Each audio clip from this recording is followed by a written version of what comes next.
एक बार जोरदार तालियों से स्वागत कर दीजिए आचार्य अनिल वत्स जी का। इनके दर्शन करना थोड़ा मुश्किल होता है। आज हमें मंच पर ये इन हाँ, महाराज जी से बहुत सारी बातें जानेंगे आचार्य जी से, क्योंकि बहुत मुश्किल से ये समय दे पाते हैं और इनके द्वारा जो हमें ज्ञान मिलता है उससे हम समझ पाते हैं कि ज्योतिष में कितनी शक्ति है और हमारा ज्योतिष कितना महत्वपूर्ण योगदान देता है हमारे जीवन में। आचार्य जी, आपका बहुत बहुत स्वागत, आपने यहाँ समय दिया। हम आज बात करेंगे वैदिक ज्योतिष पर। वैदिक ज्योतिष के रहस्य जीवन को कैसे दिशा देते हैं, जीवन को कैसे बदलते हैं, और वैदिक ज्योतिष में क्या ऐसे रहस्य हैं जो हमें जानना जरूरी है। तो सबसे पहले मेरा यही सवाल रहेगा आपसे कि वैदिक ज्योतिष का सही अर्थ क्या है। सबसे पहले मैं जीवांजलि को, माय ज्योतिष को, अमर उजाला और आपकी सारी टीम को हार्दिक शुभकामनाएं देता हूं। अपने अहोभाव प्रकट करता हूं कि कुंभ नगरी में, प्रयागराज में आपने इतना अद्भुत ये ज्योतिष का और वेद का नेत्र है, वेदस्य निर्मल चक्षु, और आपने इतना सुंदर प्रश्न किया, और आपका भी बहुत बहुत आभार। वैदिक ज्योतिष वेद का छठा अंग है और इसको वेद का निर्मल नेत्र कहा गया है। नेत्र का अर्थ ये है जो देख सके, जो अंधकार को मिटा सके, जो झूठ सत्य का निर्णय कर सके, जो अनुभूत किया पूरे जीवन में उसकी अभिव्यक्ति कर सके, मानव के कल्याण के लिए। क्या शुभ है, क्या अशुभ है, क्या पाप है, क्या पुण्य है, क्या यम है, क्या नियम है, इसका बोध करा सके। तो ये वेद के ऋषि हमें ऐसी बातें बताते हैं। और ज्योतिष का अर्थ है प्रकाशित करना, उस गूढ़ ज्ञान को जो ऋषि ने अनुभूत किया है, जाना है, उसे प्रकट करना। तो इसमें ज्योतिष में क्या खास बात रही? ज्योति और ईश, ये जो प्रकाश है कहां से आया है, इसका उद्गम स्रोत क्या है, इसकी गंगोत्री क्या है, उसका हमें ज्ञान हो। कैसे होगा ज्ञान? अब जैसे मैं अपने कोई देखूं तो कोई दिन रहा होगा जब मैं पृथ्वी पर आया हूं, कोई तिथि रही होगी, कोई वार रहा होगा, उस दिन कोई नक्षत्र भी होगा, कोई योग होगा, कोई करण होगा, कोई करण होगा, कोई लॉन्गिट्यूड और लैटिट्यूड भी होगा। बस ये सारी जानकारी जैसे ही हमें प्राप्त होती है तो हमें ये पता चलता है कि ये जो जीव जिसने शरीर धारण किया, पहले 17 तत्वों का जीव था। ये यूं तो 27 तत्व होते हैं, मृत्यु 10 तत्व छीन लेती है। 17 तत्वों का जो जीव है ये पुनः शरीर पाने के लिए देखता है मैं कौन से माता पिता चुनूं। अच्छा। 10 तत्व जो छिन जाते हैं उसमें 5 हमारे आकाश है, वायु है, अग्नि है, जल है, पृथ्वी है, और 5 प्राण है, प्राण पान व्यान उदान समान। ये 10 तत्व छिनते हैं तो स्थूल देह गिर जाती है, लेकिन सूक्ष्म देह बच जाती है। जब इसे पुनः ये 10 तत्व मिलते हैं, जब कभी कोई माता पिता इच्छा करते हैं कि हमारे घर में संतान हो, तब ये 17 तत्वों वाला जो जीव है सूक्ष्म, ये मां के गर्भ में आता है। देखिए ज्योतिष शुरू कैसे हो रहा है वैदिक, मैं उस तरीके से चल रहा हूं। बिल्कुल। क्योंकि वो जो जीव है उसकी अनंत यात्राएं हैं। भगवान कृष्ण गीता में कहते हैं ऐसा नहीं कि तू अर्जुन नहीं था कभी, और ऐसा भी नहीं कि मैं भी नहीं था, मेरे बहुत से जन्म हो चुके, तेरे भी हो चुके, तुझे याद नहीं मुझे याद है, तुझे याद नहीं मुझे याद है। मैंने सूर्य को योग सिखाया। कहते कैसी बातें कर रहे हो, मेरे साथ ही उठे बैठे, मेरे साथ ही खेले, और आप सूर्य को योग सिखा रहे हैं। बोले पूर्व जन्मों में तुम्हें नहीं पता। अपने पिछले जन्मों की यात्रा के रहस्यों को जानना मैं कहां छोड़ के आया हूं अपनी पिछली यात्रा। हो सकता है पिछले जीवन में मैं डॉक्टर रहा हूं, जी, वकील रहा हूं। एडिसन ने लिखा है, कितना दुख का विषय है कि जब मैं मरा मैंने 100 से ज्यादा आविष्कार कर दिए। क्या ऐसा नहीं हो सकता ये मेमोरी साथ लिए जाऊं और इस मेमोरी के साथ दोबारा रीबर्थ हो मेरा, ताकि मैं उससे आगे की यात्रा करूं। कितना दुख का विषय है। फिर छोटा, बड़ा, फिर ए, फिर बी, फिर सी, फिर डी।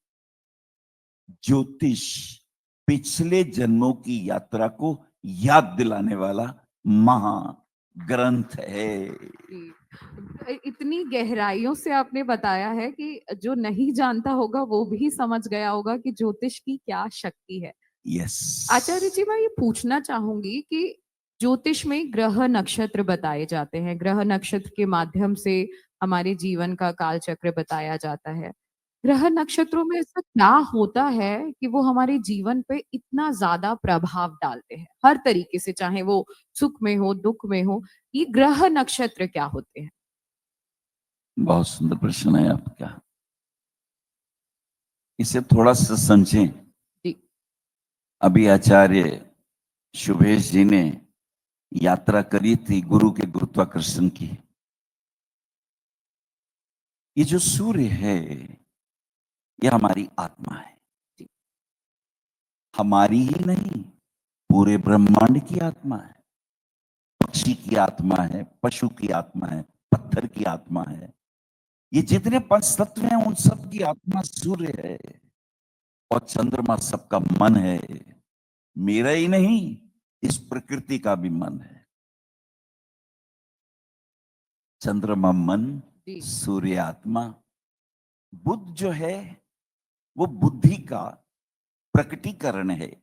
गुरु यदि ज्ञान है तो उस ज्ञान की प्रस्तुति करने की वाक्पटुता, व्यवहारिक कुशलता बुद्ध है। शुक्र आपका वीर्य है। और बृहस्पति और शुक्र का काम क्या है? शुक्र पर पोषक है, बृहस्पति यम नियमों का पोषक है, इसलिए देवताओं के गुरुदेव है। शुक्राचार्य स्वच्छंद, मेरी मर्जी जी, मेरा जो मूड करेगा मैं वो करूंगा, इसलिए उसे असुरों का आचार्य बनाया गया कि भाई वो स्वच्छंद हैं, कुछ भी करते हैं तो तुम्हें उसको कंट्रोल करना है।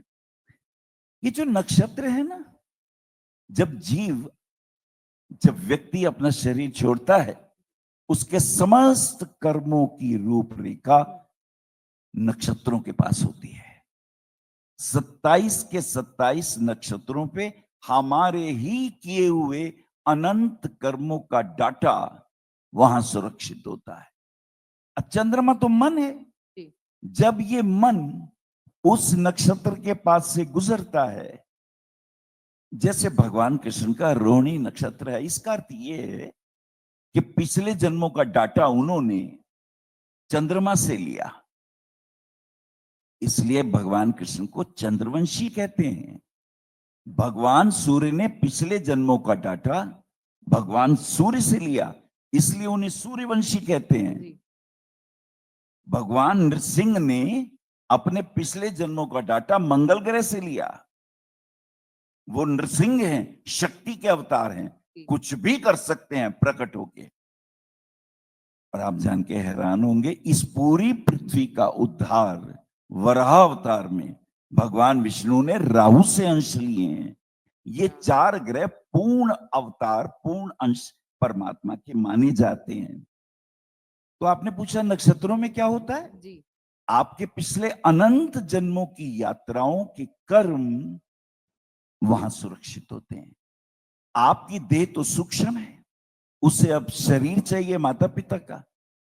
तो आपका सूक्ष्म शरीर जब अपने पिछले, अच्छा, जिस काल में आपकी मृत्यु होती है उसका भी एक वार होता है, दिन होता है, नक्षत्र होता है। जी, बिल्कुल।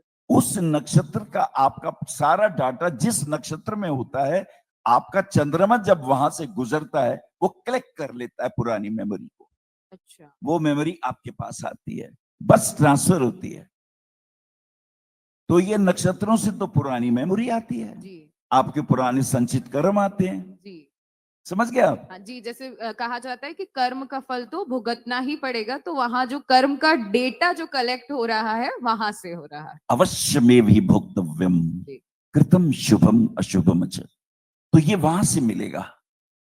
भगवान राम का भी एक नक्षत्र है, बिल्कुल। आचार्य अनिल वस का भी एक नक्षत्र है। तो मैं जो पिछली जन्मों की यात्रा है वो इन नक्षत्रों से मिलती है। चंद्रमा मन रूपी जब वहां से गुजरता है वो कलेक्ट करता है। सूर्य आत्मा का रूप है।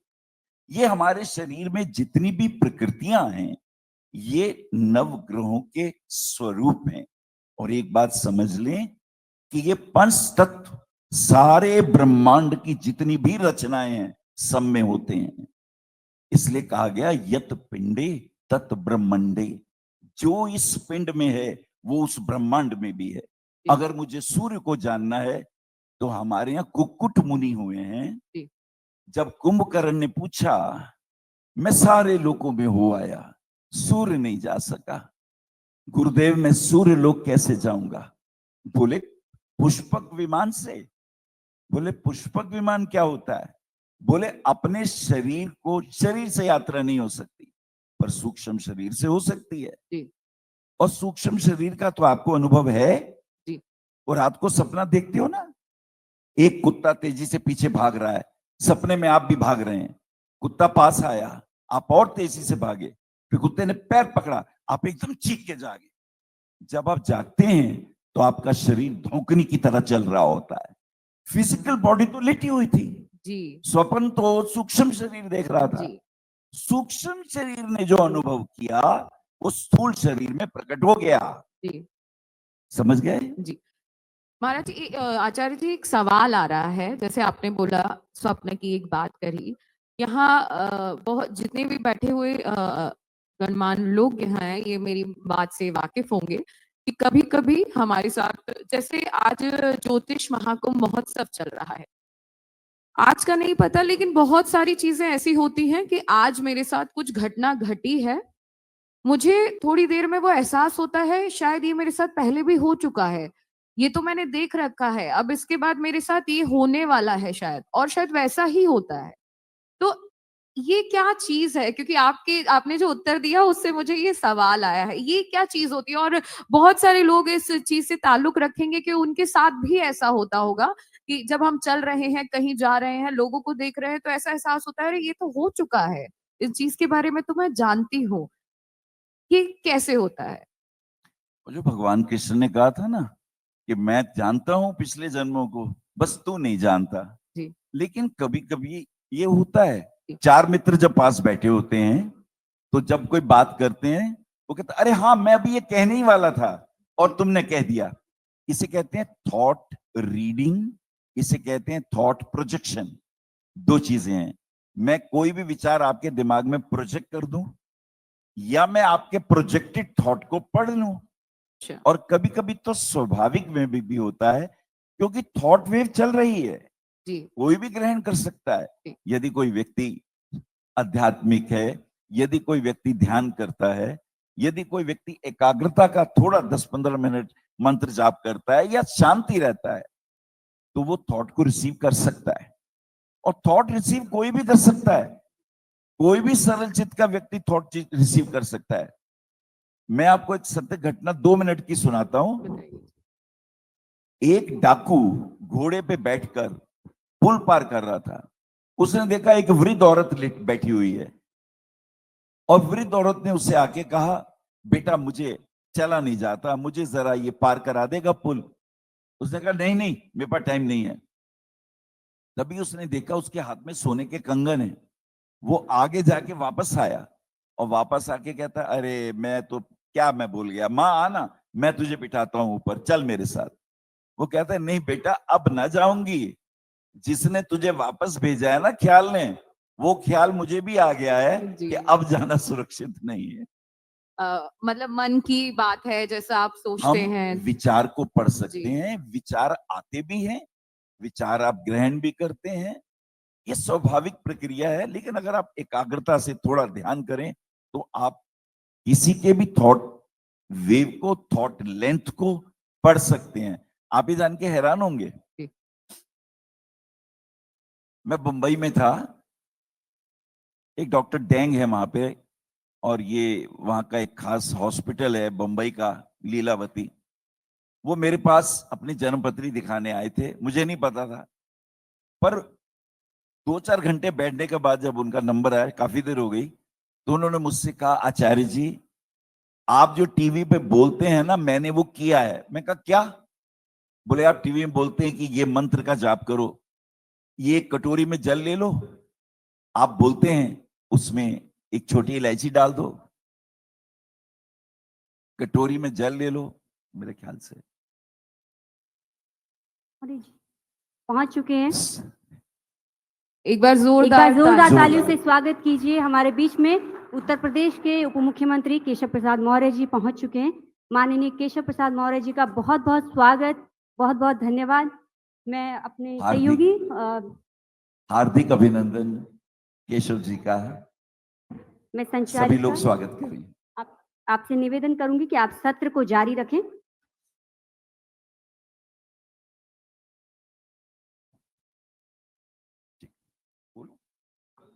कृपया सत्र को जारी रखें।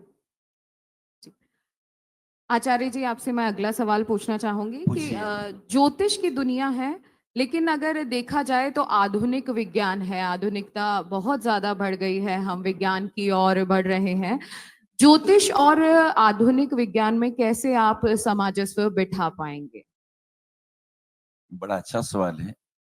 जो चीज पहले हम गणित से करते थे, गणना से करते थे, वही चीज आज वैज्ञानिकों के पास अच्छी दूरबीनें हैं, वो दूरबीन से देखते हैं, बताते हैं कि उस दिन ये होगा, ऐसा होगा। ज्योतिष में भी सूर्य ग्रहण कब होगा, चंद्र ग्रहण कब होगा, गणना से जाना जा सकता है जी। तो जो काम हम गणना से कर रहे थे, वही काम अब विज्ञान ने हमारे लिए सहूलत पैदा कर दी है। उन्होंने दूरबीनें लगा दी हैं, और अगर हर एस्ट्रोलॉजर के पास एक दूरबीनों का भी कार्यक्रम हो, अब जो काम हम गणित से करते हैं, गणित से जो फलित करते हैं, यही चीज अगर हम भी देखें तो हम भी बहुत अच्छा कर सकते हैं। अगर हमें सरकार की तरफ से हमारी एस्ट्रोलॉजी के लिए हमें प्रोत्साहन मिले। देखिए हमारी बहुत सारी वेधशालाएं हैं, हम वेधशाला देख के टाइम बता सकते हैं, उसे धूपगड़ी कहते हैं। आप हैरान होंगे, पहले जमाने में जो शिवलिंग के ऊपर एक मटका रखा होता है और मटके से जो एक एक बूंद नीचे गिरती है, वो भी घड़ी और कलाओं का विज्ञान है। वो ऑलरेडी तय है कि 24 घंटे में ये मटके की बूंद, आखिरी बूंद जब यहां गिरेगी तो एक अहोरात्र पूरा हो जाएगा। 24 अहोरात्र यानी 24 घंटे। अहोरात्र में आ और त्रा हटा दें तो होरा शब्द बनता है। अंग्रेजों ने होरा से आवर शब्द लिया, ये वही चीज है। धूप घड़ी है, इसे हम कहते हैं, जो कि हम पात्र घड़ी के रूप में देखते हैं, जो शिवलिंग के ऊपर लटका पात्र होता है, तो उससे भी हम समय का मूल्यांकन करते थे।